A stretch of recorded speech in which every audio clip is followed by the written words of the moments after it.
ඉතාමත් හොඳ ක්‍රියාවලියක් ඉතාමත් අත්‍යවශ්‍ය ක්‍රියාවලියක් මම හිතන්නේ අපේ රටේ විරකියාව දුප්පත්කම පවුල් ඒකකයේ සංස්ථාවේ කඩාවැටීම් ඒ තියෙන සමීප සම්බන්ධතා කඩාවැටීම් නිසා මේ මද්ද්‍රව්‍ය උදුර මම හිතන්නේ විශාල වශයෙන් අපේ තරුණ පරපුරටත් අපේ රටේ සියලුම ජනතාවටත් විශේෂ වශයෙන් බලපාලා තියෙනවා. ඉතාමත් අහිතකර ඉතාමත් භයානක ව්‍යසනයක්.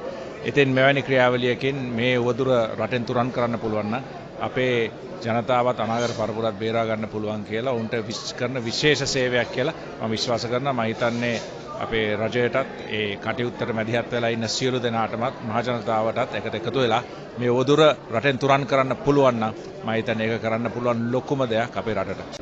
මම දකින්නේ ඇත්තටම මේක ජාතික ප්‍රශ්නයක් වෙලා තියෙන දෙයක්.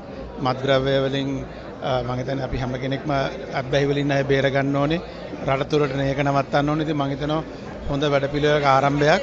ඉතින් අපි රටම එකතු වෙලා මේකට සම්බන්ධ වෙන්න ඕනේ. ඉතින් ආරක්ෂක හමුදාව විතරක් නෙවෙයි අපි රටේ හැම කෙනෙකුටම තියෙන කාර්යභාරයක් වෙනවා මේක.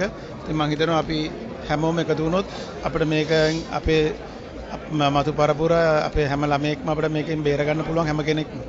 මම මගේ දරුවන්ටත් මම කියලා තියෙන්නේ ඇත්තෙන්ම මේ වගේ දෙයකට බැහැ වුණොත් මම දිවිනසා ගන්නවා කියලා. ඉතින් ඒගොල්ලන්ගේ ඔළුවෙත් හැමතිස්සෙම ඕක වැඩ කරනවා. ඉතින් මං හිතන්නේ මේ අපේ ඉදිරි පරපුරට මේ වගේ ආරක්ෂාවක් අවශ්‍යයි. ඉතින් මං හිතනවා මේ වගේ දෙයකින් ළමයි හුඟක් වෙලාවට මේ ක්‍රීඩාවට එහෙම බැහැ වුණා නම් වැඩිය හොඳයි. මේ වගේ දේවල් වලට යන එක නවත්තන්නේ ඒ වගේ ව්‍යාකෘති අපි හුඟක් කරන්න ඕනි කියලා තමයි මගේ අදහස තියෙන්නේ. ඒවෙන් හිත එළියට ගන්න.